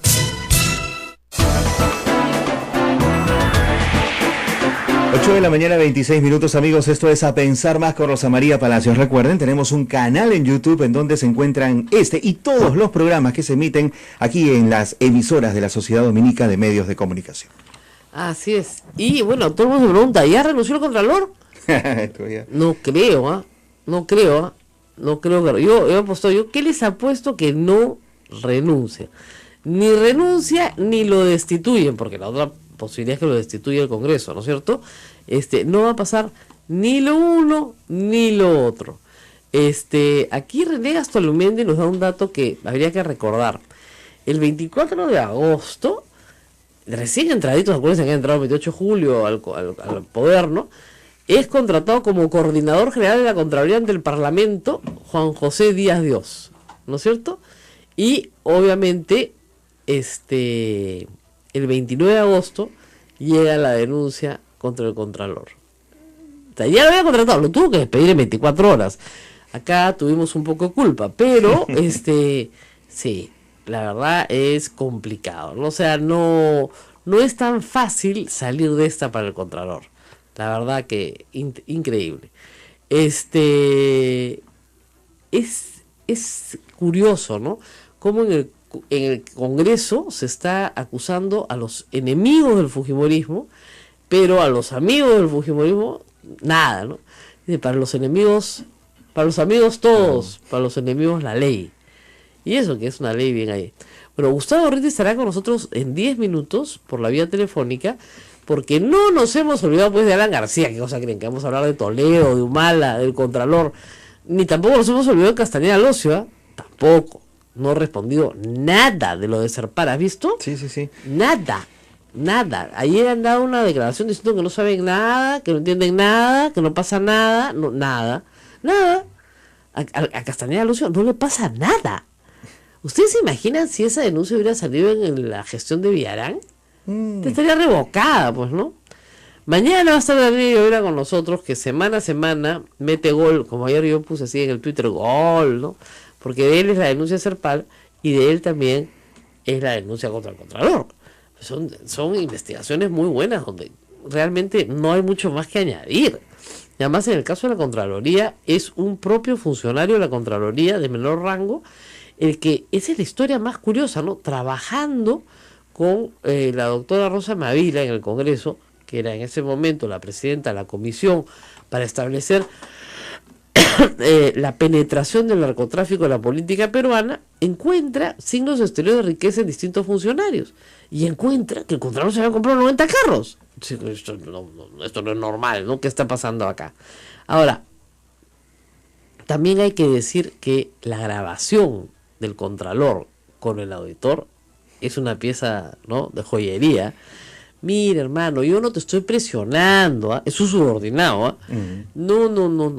Tú retira la denuncia, no, yo te presento mis descargos, yo estoy en tus manos, me pongo en tus manos. Te estaba diciendo, mira, pídeme lo que quieras, saca la denuncia, acá nadie se enteró. Eso es lo que estaba diciendo. ¿No? Y me pongo en tus manos, yo te cuento todo como es, bonito, ¿para qué poner la amistad? No va a cambiar, nos queremos tanto. Claro que esa es la típica forma de hablar de personas que están, ¿no?, cogidas en falta. En vez de decir, oye, ¿qué te pasa? Yo soy inocente, no puedo... No. Claro, no hay ningún argumento de defensa. No. Sin culpabilidad. Más bien es un argumento de compadrazgo, claro, ¿no? O sea, tú eres mi amigo, yo soy tu amigo, vamos a seguir siendo amigos. Ya perdí, vamos a ver cómo lo solucionamos. Claro, a ti te conviene a ti te conviene mi amistad, ¿no? Sí. Y a mí la tuya. Entonces, ¿qué te parece si esto lo arreglamos de otra forma, ¿no? Lo único que te pido, tu denuncia está bien, yo te hago mis descargos, pero tú retírala. O sea, lo que necesitaba era que la retirara como diera lugar. Porque es evidente que en el Congreso anterior, donde se nombra al Contralor, se nombra con los votos del Fujimorismo, no se nombra con los votos del Fujimorismo, más bien, y ahí se pasaron imágenes de Cecilia Chacón a grito destemplado, gritando en el hemiciclo que es inaceptable que el humanismo nombre un contralor antes de irse, que eso no lo van a permitir, ¿no? Entonces, tú dices, qué raro, ¿no? Y ya el 28 de julio lo meten el contralor lo máximo, ¿no? Ningún problema, ya no nos cae mal, ¿no? Hay ahí varios elementos en el reportaje que son bien interesantes de esclarecer sobre la conducta del contralor, ¿no? Esta suerte de, oigan, discúlpenme, chantaje sobre el auditor, velada, ¿no? Hermanito, tú me ayudas, tú desapareces, se acaba el problema, ya está resuelto, no tiene nada que ver con esto, ¿no es cierto? Seguimos trabajando, todo bonito, ¿eh? Todo bonito, ningún problema. Ahora, hay también los que dicen, oiga, ¿y por qué sale esto cuando sale lo de Chinchero? Sobre todo si el mismo Contralor había dicho que había recibido una amenaza, que le iban a dar en el lado donde más le iba a impactar, y él dice que es el lado de sus hijos, ¿no? Claro, que lo iban a matar, ¿no? Que la amenaza era de muerte, que lo iban a matar, que su seguridad, bueno. Es obvio que la misma persona que lo graba es el auditor, y él lo reconoce en el reportaje. Si yo lo grabé, porque me llamó, o sea, ya como yo digo, cuando tú tienes que grabar a tu jefe, es porque no deberías estar trabajando ahí o porque te mueres de miedo, ¿no? Y es obvio que el Contralor sabía que esta denuncia existía, y sabía que se la sabían, y sabía que muchos se la sabían, y por eso tenía que estar en guardia. Y puede haber salido perfectamente por alguien indignado que ha dicho, no, pues ya, o sea, ya mucho, ¿no? O sea, todo el proyecto Chinchero de manos del Contralor saca un informe que no tiene ni pies ni cabeza, y encima este señor se ha beneficiado ilícitamente durante años y nadie dice nada. Sí, efectivamente, puede haber provocado él mismo que esto salga, ¿no? Como respuesta al fujimorismo, que buscaba censurar a Martín Vizcarra. Pero ¿quién dentro de la Contraloría? Nadie más que el propio auditor, que hace un año, digamos, presenta, no es un año, un poquito más de un año, agosto, presenta la denuncia, menos de un año, y en octubre le presenta una carta de reiteración a Luz Salgado, por favor, pienso la palabra, denme bola, acá estoy, quiero hablar. Nadie le hace caso. Pasa todo el verano, nadie le hace caso. Bueno, si yo fuera él, también yo hubiera buscado a Nelio Vera de todas maneras. El hecho me había presentado esto y nadie me hace caso. Y a un periodista que le cae esto en los brazos en esta semana es espectacular. Así es que está muy bien. O sea, lo que ha sucedido es lo que tiene que suceder. Me parece excelente que haya sucedido de esta manera y de esta forma. Nosotros sabemos quién está al mando de qué, ¿no es cierto? No puede estar en la Contraloría una persona que puede ser fácilmente extorsionada por alguna fuerza política que le sabe lo que le sabe. Lo que me extraña, y reitero, es que si esto se vio y se desestimó por unanimidad en la subcomisión de acusaciones constitucionales, donde están representados varios partidos políticos, no solo el fujimorismo, no pudieran haber dicho, oye, Pampay, este es un problema, no porque hay una acusación constitucional, sino que este es un problema porque a este señor lo pueden extorsionar en cualquier momento, justamente el fujimorismo, y por lo tanto tiene que salir del puesto, o sea, no puede estar acá. En fin. Bueno, ya tenemos a Gustavo Gorriti, todavía no se levanta, pero ya va a hablar con nosotros. ¿Tenemos que hacer pausa? Vamos a una pausa. Vamos a Volvemos una con pausa más. y volvemos. Esto es A Pensar Más con Rosa María Palacios en las emisoras de la Sociedad Dominica de Medios de Comunicación. Sodomco, Sociedad Dominica de Medios de Comunicación. Esta es la Sociedad Dominica de Medios de Comunicación, integrada por Radio Santa Rosa en Lima, Radio Santo Domingo, Chimbote RSD en Chimbote, Radio San Martín Arequipa, Radio Veritas RTV Cusco y Radio Cepagua en Ucayali, también en Radio Quillabamba La Convención y en Radio Madre de Dios en Puerto Maldonado. El saludo también para todas las emisoras que se cuelgan de nuestra señal y hasta ahora retransmiten. No vendan publicidad, pues tampoco, ¿no? O sea, o mándenle algo a los padres dominicos, pues un chequecito, no puede ser. Nos han contado que en algunas ciudades del Perú se cuelgan de nuestra señal a esta hora, lo que nos da mucho orgullo, ¿no? Siempre es bonito que a uno lo reconozcan por su trabajo, pero tampoco, ¿no? Con un poquito de crédito. Estamos en comunicación con Gustavo Gorriti, y yo quería empezar por una afirmación de Keiko Fujimori, que ha dicho este fin de semana: mi padre jamás secuestró a nadie. Y otra teoría del fujimorismo que es muy graciosa, ¿no? Nunca hubo secuestro porque nunca se cobró rescate, como si los estados secuestraran para cobrar rescate. Pero en fin, estamos con la persona justamente que fue una de las personas que fue secuestrado por Olaiviro Montesinos el 5 de abril de 1992. Gustavo Gorriti, muy buenos días. Buenos días, Rosa María. Cuando has escuchado decir a Keiko Fujimori que su padre no secuestró a nadie, ¿qué piensas de esa afirmación? Uno escucha tantas tonterías con tanta frecuencia que escuchar una más no cambia demasiado las cosas, especialmente de fuentes de las que tú no esperas afirmaciones particularmente inteligentes. Bueno, vamos al tema Lavallato, que es lo que nos interesa más en estos días. Muchos esperan que el 1 de junio, que está a la vuelta de la esquina esta semana, se abra la caja de Pandora y por fin todos sepamos la verdad. Entonces, escrito sobre esto diciéndole a la gente: calma, no va a ser de esa manera. ¿Cómo va a ser entonces? Creo de que aún a estas alturas hay un conjunto de cosas que no está del todo clara. En principio había la decisión de abrir las partes que eran reservadas hasta este momento de las delaciones premiadas a los ejecutivos de Odebrecht y que se referían a países fuera de Brasil, especialmente a América Latina.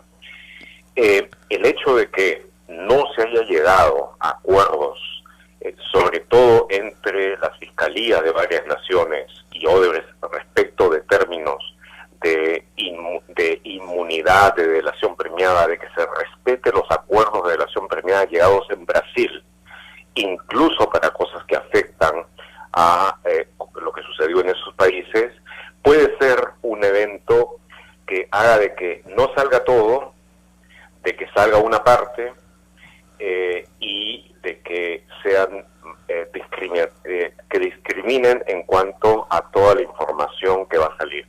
De algunos países va a salir más que de otros. Pienso, por ejemplo, que sobre Venezuela va a salir bastante más que sobre otros. Ahora, Toledo ha llamado a Barata un mentiroso, lo cual viniendo de un mentiroso pues es notable. Pero yendo al fondo del asunto, ¿Barata se reserva información, omite información, miente? Creo yo que omite significativamente información. No tenemos todavía todos los documentos de su delación premiada, la delación que hizo en Brasil, y él presentó recursos pidiendo de que no se hiciera pública esa delación premiada, indicando que su vida podía estar en peligro, y ese recurso fue rechazado por las autoridades judiciales brasileñas. Sin embargo, yo estoy seguro de que él por lo menos omite información. Y también puedo suponer de que no todo lo que dice sobre alguno de los supuestos eventos de soborno en los que él participó habría sido exactamente como él lo cuenta.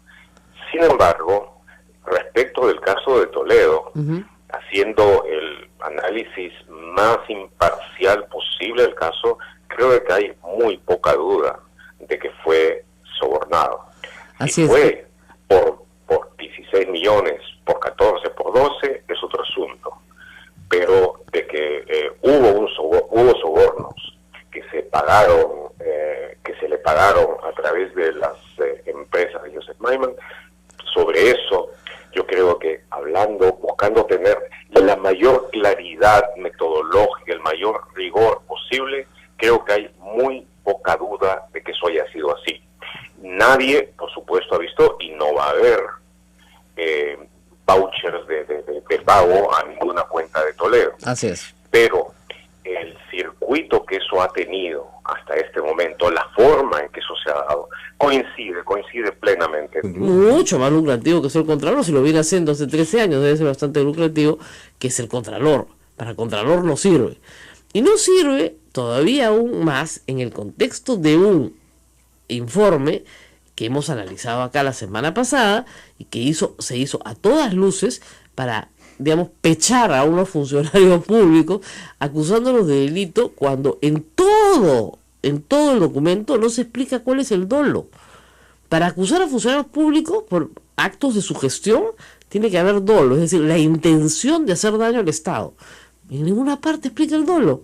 Entonces, él sabe que está violando la ley al acusar a personas cuando no hay dolo. Lo sabe perfectamente. Y algo está sonando. No, es mi celular. Es tu celular. Ya, y eso, si lo levantas ya no suena. Y alguien sabía también que él había cometido una falta y que esa falta lo ponía pues de rodillas frente a la cara fujimorista. Ayer Luz Salgado salió a explicar el procedimiento burocrático que está en la comisión permanente, que ha sido derivado. Ahora, sí es verdad que en la comisión permanente hay miembros del oficialismo también. Llamaron a Hilo Costa. Así es. Él ha debido salir a denunciar. Oigan, al Contralor lo tienen agarrado el pescuezo. Aquí hay una denuncia gravísima contra él. Los fujimoristas no lo tramitan. Y claro, el señor va a sacar un informe contra Vizcarra de todas maneras. Con lo cual, que juramente Vizcarra. De nuevo, no se puede, ¿no? No, sí se puede constitucionalmente. Mañana puede volver a jurar, no hay problema. Ahora, dicho entre nosotros, ¿no? Yo no creo que el Contralor renuncie. Lo puse temprano en el Twitter. ¿Y ahora renunció el Contralor? No creo. Porque pero sería lo más viable, ¿no? Sería lo más rápido y lo más digno, ¿no? Sí. Pero ya, mira, si tú has importado 90 carros y no te ha importado la ley durante todos estos años, menos te va a importar ahora. Y si has estado dispuesto a cederle todo al fujimorismo, con tal de que no te muevan del cargo, no va a renunciar. La segunda pregunta es, ¿el fujimorismo lo va a destituir? ¿Para qué? Si el que tienen es utilísimo. Hasta ahora les resulta funcional, se adecúa a sus fines. Es como Portillo Campbell en la OMPE, ese tipo de personajes, claro. Como el tribunal, como el Jurado Nacional de Elecciones cuando había que reelegir a Fujimori, o sea, funcional. Y la siguiente pregunta es, ¿le conviene, ¿no es cierto?, a todos que se nombre un nuevo Contralor? Bueno, sí, por una cuestión de, ¿no es cierto?, de decencia, pero el asunto es que lo va a elegir el fujimorismo. Y lo van a elegir con mayoría simple. Así que, no, creo que se necesitan 88, ahí sí, ¿eh? Ahí se necesitan 88 votos. ¿Lo van a elegir? No lo van a elegir, pues. Entonces, este Contralor se va a quedar por algún tiempo más, creo, salvo que tenga un poco de vergüenza, o el Poder Ejecutivo lo denuncia ante el Poder Judicial de una buena vez. Ahora, protección va a tener, ¿eh? Protección va a tener. Por eso hace una gracia que la Comisión de Fiscalización, donde debería verse este caso, que sucede cuando el señor no era Contralor, no lo haya tramitado ni mirado siquiera, que pongan al Contralor como santa palabra, como oráculo para definirlo de chinchero, por más malo que haya sido el contrato, o más mala que haya sido la adenda, y además de eso, o sea, en medio de eso, acusen a ministros como Carolina Trivelli, Pedro Cateriano, al señor Herrera Descalzi, ¿no?, por cómplices de usurpación de funciones de Nadine Heredia. O sea, tipo penal que no calce en la conducta ni de ellos ni de ella. Pero no calce ni de casualidad. Ahora, había que enseñarle derecho penal al señor Villasarril, que es químico farmacéutico. No creo que eso sea ya a estas alturas materia posible, ¿no? Entonces, para algo que es absolutamente incierto y que va a acabar archivado, obviamente, como tantas otras cosas más en el Poder Judicial, nada. Y para una manifiesta infracción de su función establecida en la ley orgánica de la Contraloría, para eso no hay nada. Entonces ahí tú te das cuenta, pues el tratamiento diferenciado de una comisión de fiscalización que lo que hace es perseguir a los enemigos políticos de Keiko Fujimori. Para eso está, nada más. Increíble. Bueno, aparte de esto, el titular de La República es gracioso, ¿no? Fujimorismo sombreó. Grave denuncia contra el Contralor, la sombreó. Claro, pero la desapareció. Aparte de esto, anoche también en Cuarto Poder, Anushka Buenaluque estuvo en la zona del Guayaga conversando con dos hombres ya de 40 y tantos años que decían haber tenido 16 y 17 años y haber sido parte del servicio militar obligatorio del Perú en el año 92 y que como tales sirvieron a la MACE de Madre Villa a órdenes de Ollanta Humala. Varias cosas interesantes, ¿no? La primera es que ambos dicen ser menores de edad en esa época, lo cual, a pesar de haber asesinado, los exime casi de toda responsabilidad penal. Eso hay que tenerlo claro. O sea, el genocidio, el crimen de lesa humanidad no prescribe, pero si el genocidio es un menor de edad, es un caso de niños en guerra, y los niños en la guerra tienen protección, o sea que lo más probable es que no tengan ninguna responsabilidad, y es por eso que estén hablando. Y de nuevo la pregunta, si siempre tuvieron esa protección para hablar, ¿por qué no lo hicieron antes? O sea, si siempre tuvieron 16 años en el 92 y siempre tuvieron 17 años en el 92, ¿por qué no lo hicieron antes? No lo entiendo. La segunda cosa es que sus relatos son muy fuertes y muy conmovedores, pero, y claro, puede ser que la conciencia, pues, no ya apremie. Raro que en simultáneo les apremie la conciencia a varios, pero bueno, puede ser. El asunto aquí es que para probar, como en el caso de Urresti, por ejemplo, que es complicado, para probar, digamos, lo que sucedió en el Guayá en esos años, lamentablemente hay un camino complicado.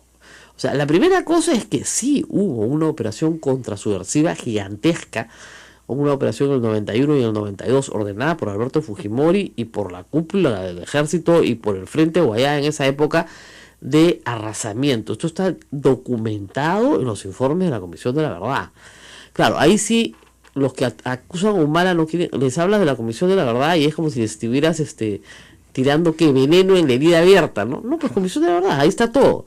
Entonces, efectivamente, hubo una política. La Comisión de la Verdad dice que en algunos momentos y en algunos lugares se violaron sistemáticamente derechos humanos. Ya, ese es uno de esos momentos y uno de esos lugares.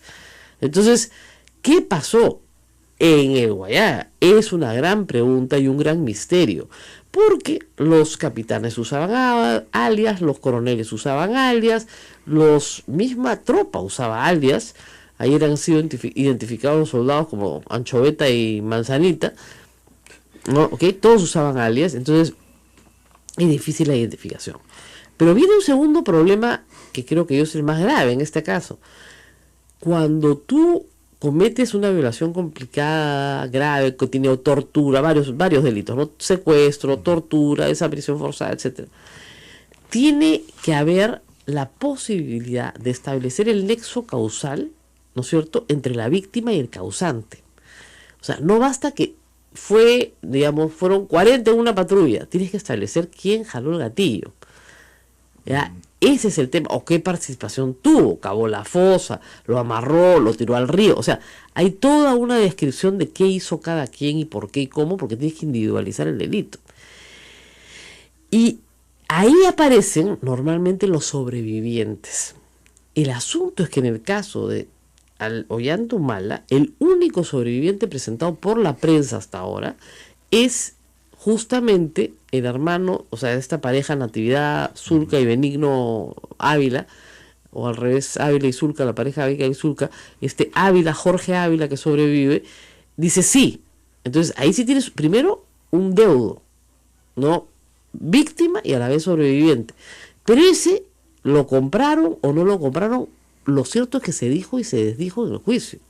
Por lo tanto, ese juicio ya llegó a la Suprema y solamente se pueden reabrir con hechos nuevos. Entonces tú tendrías que probar otras muertes. Le han preguntado a los soldados ayer cómo se llamaban las personas que mataban o quiénes creían que eran, porque ellos también son de la zona, ¿ya? Y no podían decir un solo nombre. Muy bien, entonces estarían los deudos de esas personas. Tampoco están. Bueno, están los cadáveres. Y el tema es que, según el testimonio de uno, los tiraban a la Guayana. No hay forma de recuperarlos. Y mira, el éxito del caso de la Cantuta, en el grupo Colina, es que encontraron los cadáveres. Claro. ¿Ya? Ese fue el éxito. El éxito del caso de Bustíos es que había cadáveres. El éxito del caso de Barrios Altos es que hay cadáveres. Si no hay cadáveres, es bien difícil. Y las Fuerzas Armadas lo sabían, no tiraban a la gente al río por las puras, lo sabían porque era una estrategia dirigida y planificada para acabar con las pruebas del delito. ¿Ya? Además de el silencio absoluto del Ministerio de Defensa para decir quiénes integraban cada una de las tantas patrullas, pues entonces esta no es la única patrulla, ¿no es cierto? Claro. Y en las tantas bases que hubieron en la zona del Guayana. Entonces lo que se ha pedido a través de distintas organizaciones de derechos humanos, no ahora, desde hace años, es que se esclarezca todo lo que pasó en la zona, cosa que no va a suceder. Estos digamos, testimonios que ha recogido Anushka Buenaluque tienen el valor de eso, de ser testimonios, pero sin corroboración con el hallazgo, ¿no es cierto?, de los cuerpos o la manifestación de los deudos establecida por ejemplo, el caso de Benigno Zulca y Ávila era muy interesante porque ellos sí fueron denunciados, su desaparición fue denunciada en el año 92. Entonces no hay posibilidad de que tú hayas arreglado eso. La denuncia se hizo a la Cruz Roja en el año 92. En estos casos no sabemos quiénes son los muertos, no sabemos quiénes son los deudos y no sabemos dónde están los cadáveres. Entonces no puedes armar el fiscal va a avanzar y se va a topar con esa pared. Por más que recojan los testimonios de toda la tropa que estuvo con Antumala. Ahora ellos dicen, sí podemos identificar el lugar donde están las fosas. Eso lo vienen diciendo desde el año 2006. Pero hasta ahora no se ha producido ninguna exhumación, ni durante el gobierno de Alan García, que hubiera sido bastante sencilla, más que quien con más ganas, ¿no es cierto?, que Alan García para hacer eso, ¿no? Ahora, dejar una fosa, un cadáver allí, sería dejar una evidencia, también sería complicado, ¿no? Pero sí hay muchísimas, tú sabes que hay más de 4.000 sitios de entierro en el Perú, sí, ¿no? Claro. Pero igual, de nuevo, no puedes, es el caso de Telmo Hurtado, lo tuvieron que soltar. O sea, no puedes establecer el nexo causal entre uno y otro. Ese es el problema. El caso de los comandos Chavín de Huántar, todo el mundo exonerado, porque no se podía probar quién fue el que, o sea, que se le disparó a quemarropa, que disparó a quemarropa al rendido. Pero ¿quién fue? Eso es imposible saber, todos absueltos. Entonces, en los procesos penales no basta que haya el muerto, tienes que saber quién lo mató. Eso es lo que hace el caso complicado. Ahora, de este caso de genocidio de Antumala vamos a escuchar por los próximos años. Esta es una telenovela muy, muy larga, con muchos capítulos, porque lo que hay es la intencionalidad política de acusarlo de genocidio. ¿Para qué? Para que se vaya como Fujimori 25 años a la cárcel y no pueda volver a postular. Lo cual es un poco absurdo, porque me parece que es un cadáver político, pero en fin, habrá quien le tema. ¿Ya? En el caso de Toledo, que estabas comentando al inicio del programa, la cosa ahí es mucho más fácil. Miren, ayer él ha dicho varias mentiras, cosa que el presidente Toledo acostumbra a mentir. No es novedad. No es novedad, notición tampoco, ¿no? O sea, que va a demandar por $200 millones a Barata, bueno, a ver de dónde lo saca Barata, ¿no? 2, yo no recibo plata de Barata. Barata jamás ha dicho que le entregó plata a él. En eso estamos todos de acuerdo. A él no ha sido. ¿Ya? Que me digan qué cuenta mía, en ninguna. ¿Ya?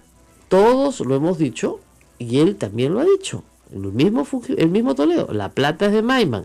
Obviamente. ¿Ya? ¿Y por qué Maiman le va a comprar una casita en Casuarinas a la suegra de Toledo que ni siquiera vive en el Perú si no es para Toledo? Y de nuevo, tenemos el testimonio del corredor, tenemos el testimonio de los depósitos, de las compras y del abogado del Perú. Tenemos los testimonios de aquellas personas que intervinieron en la creación de Ecoteva en Costa Rica. Tenemos el tránsito de dinero de las cuentas de Maiman hacia Ecoteva y el tránsito de dinero de Ecoteva hacia el Perú. Y tenemos el tránsito del dinero de Odebrecht hacia Maiman. Ya, pues, ¿qué más quieren? El círculo completo. La ministra Perestello ha dicho algo ayer que todos tienen que tener en cuenta para que se calmen un poco. O sea, Toledo no va a venir al Perú la próxima semana. ¿Ah? El proceso de extradición de Burga tomó 1 año y fue un proceso flash. Igual para este lado, para el otro lado, el proceso de Toledo no va a durar menos de 1 año. Toledo lo sabe. Por eso se pasea por todas partes haciendo las tonterías que hace, pero va a durar. Y va a durar, ¿por qué? ¿Pero por qué dicen ustedes? Porque hay que dar todas las garantías del debido proceso. Fíjense, el proceso de extradición de Alberto Fujimori ya venía durando 5 años, no, 4 años, cuando él se toma un avión y regresa al Perú. Y yo estuve en 2004 en el Japón y se me aseguró, digamos, de la forma más sutil y elegante posible, que no lo iban a extraditar nunca. porque ahí no había convenio de extradición y Japón no extradita a sus nacionales. Estados Unidos sí puede extraditarlo, porque sí tenemos convenio de extradición, sí se extradita a peruanos, nosotros también a peruanos para aquí, de aquí para acá, y de estadounidenses de aquí para acá también. Velando el debido proceso. Exactamente, pero si no hay una causa